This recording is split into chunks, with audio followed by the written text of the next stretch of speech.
For centuries, the Pope has carried a sacred name, the Vicar of Christ, a title that represented more than authority. It was divine.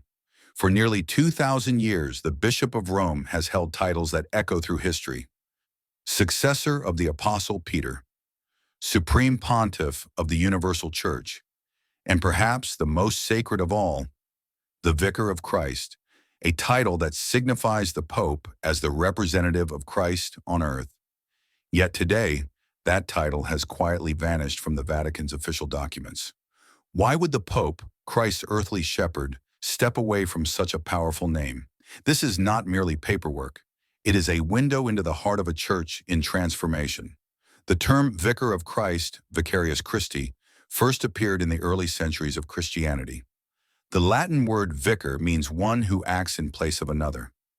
In the Gospel of Matthew, Jesus tells Peter, "You are Peter, and on this rock I will build my church."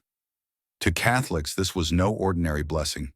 It was a commission, a divine appointment giving Peter and his successors authority to shepherd Christ's flock. By the 5th century, the Bishop of Rome began to be called the Vicar of Peter and later the Vicar of Christ. It was never about power alone, but about representation. The Pope, though human, serving as a visible sign of Christ's presence on earth. By the Middle Ages, Vicarius Christi had become an official papal title. It appeared in oaths, seals, and papal decrees. Popes like Innocent III and Boniface VIII used it to assert supreme authority over both spiritual and earthly matters. In 1302, Boniface VIII declared in his bull Unum Sanctum, "We declare that every human creature is subject to the Roman pontiff."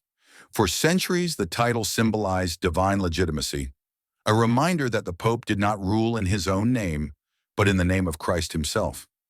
Even in modern times, popes continued to carry the title with reverence.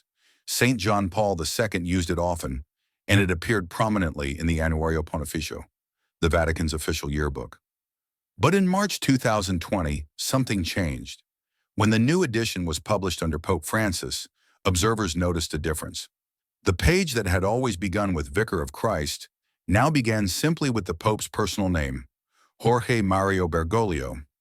The phrase Vicarius Christi remained, but labeled as a historic title.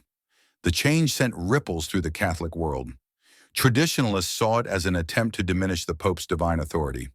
Cardinal Gerhard Müller called the omission theologically troubling. Supporters of Pope Francis saw something else. They saw humility, a Pope stepping down from grandeur, emphasizing his humanity, serving rather than ruling. Francis has said, "Titles do not make us followers of Christ. Service does." For him, the papacy is not a throne. It is a mission of mercy, simplicity, and presence. So what does Catholic doctrine say?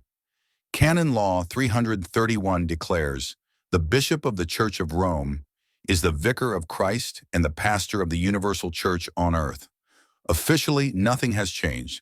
The Pope remains, by definition, the Vicar of Christ. What has changed is the symbolic presentation. The Vatican now communicates authority in a way that emphasizes humility.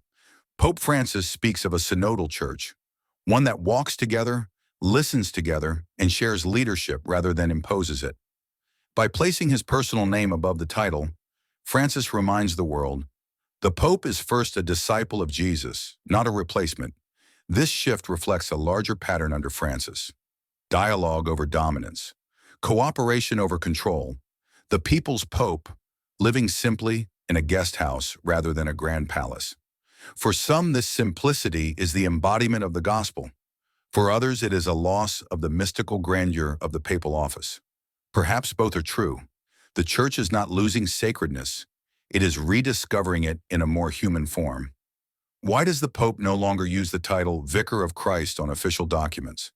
Perhaps the Church is being called to look beyond its titles and back to its purpose, to remind the world that the head of the Church has never been a man, no matter how holy, but Christ himself. By stepping aside from an ancient title, the Pope is not diminishing authority.